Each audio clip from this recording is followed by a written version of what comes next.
নমস্কার বন্ধুরা, আমি তুহিন। তুহিন রিভিউলজি চ্যানেলে আপনাদের প্রত্যেককে স্বাগত জানাই। কিছুদিন পরেই একটা হিন্দি সিনেমা মুক্তি পেতে চলেছে। সিনেমাটার নাম হচ্ছে তেরি বাতোঁ মে ऐसा উলঝা জিয়া। সেই সিনেমার কনসেপ্টটা হচ্ছে যে একজন রোবটের সাথে একজন হিউম্যানের প্রেমটা, সেটা নিয়েই পুরো সিনেমার কনসেপ্টটা। তার ট্রেলারটা আমার পার্সোনালি রিভিউ করা হয়নি, বাট ট্রেলারটা আমার খুবই দুর্দান্ত লেগেছে, এন্টারটেইনিং এবং কমেডিগুলো খুব সুন্দর করে ওয়ার্ক করছে।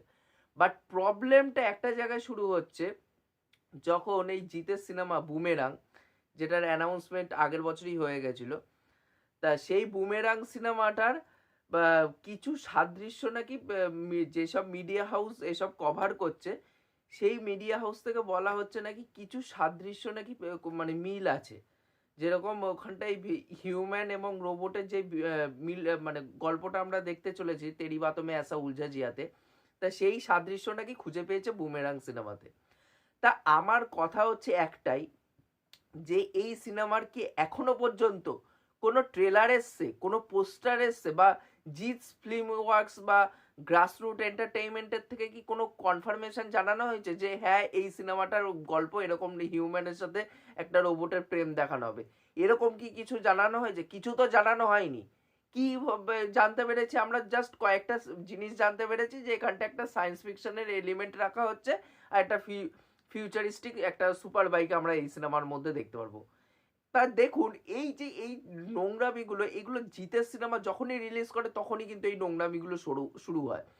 এই নোংরামি মানে থামবার নয়। যখন মানুষ সিনেমাটা বেরাবে, তখন একটা চ্যানেলে গিয়ে যখন ইন্টারভিউ দিচ্ছে, সেই চ্যানেলের পক্ষ থেকে তাকে মানে বলা হচ্ছে যে বাংলায় কেন পলিটিক্যাল ড্রামা কোনো সিনেমা তৈরি হচ্ছে না, যেটা আমরা জাপানে দেখতে পাচ্ছি বা সাউথের সিনেমায় দেখতে পাই, সেটা কেন বাংলায় আমরা দেখতে পাই না। তখন জিদ্দার নিজের একটা কথা তিনি রেখেছিলেন, যে কেন হচ্ছে না, কি বৃত্তান্ত তিনি সেটা জানিয়েছিলেন।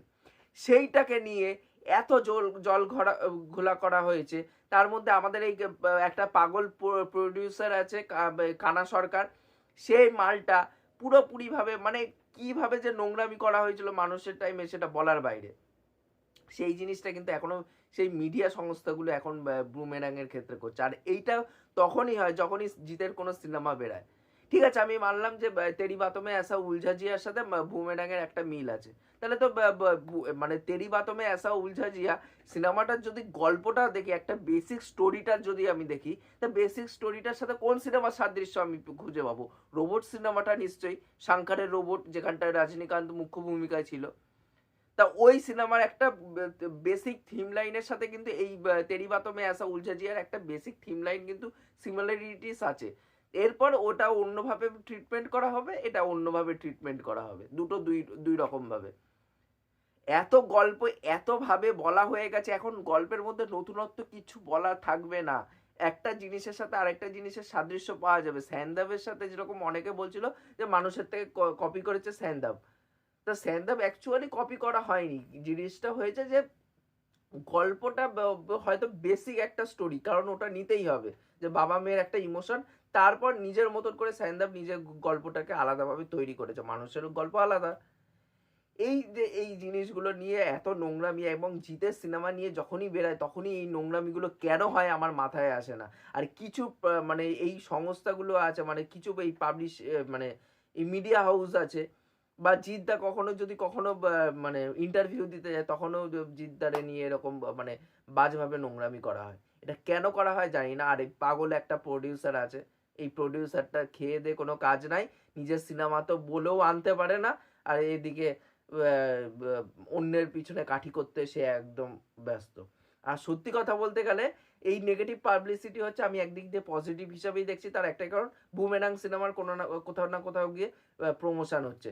কারণ এই মিডিয়া সংস্থাগুলোর মাধ্যমেই কিন্তু সেই মানে মুখে মুখে ছড়িয়ে যাচ্ছে যে তার বুমেরাং বলে একটা সিনেমা বাংলায় আসছে। এটা আমি ভালো হিসাবেই দেখছি। এবার বাদবাকি তো ট্রেলার আসলে, সিনেমা আসলে বাদবাকি সব বোঝা যাবে। এখনো পর্যন্ত কিছুই আসেনি, কিছু না। আমরা এইটা নিয়েই এখন বলা বলি শুরু করে দিয়েছি যে বুমেরাং নাকি তেরি বাতোঁ মে ऐसा উলঝা জিয়ার থেকে রিমেক করা, মানে কপি করা হচ্ছে কিছু সিন।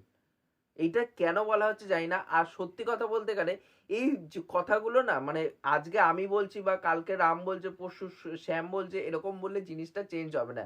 একদিনে এরকম ভিডিও করলে চেঞ্জ হবে না, এটা হতেই থাকবে। তার একটাই কারণ, ওরা যতক্ষণ দেখবে যে হ্যাঁ আমাদের এইগুলো নিয়ে মার্কেটে কথাবার্তা হচ্ছে, রিচ বাড়ছে, আমাদের এই অনলাইন পোর্টাল থেকে কেউ দেখে করছে, বা আমাদের সংবাদ মাধ্যমের থেকে কত করছে, বা কেউ টেলিভিশন দেখে করছে, তা এরা দেখছে যে আমাদেরই আলটিমেটলি প্রমোশন হচ্ছে, এরা কি করছে, এরা এই জিনিসটাকে কন্টিনিউ করে যাবে, এরা বারংবার করে যাবে, এই জিনিসটা কখনোই থামবে না, কারণ এরা দেখছে যে এটা আলটিমেটলি এদের বিজনেস পার্সপেক্টিভটা সফল করছে এই জিনিসটাকে।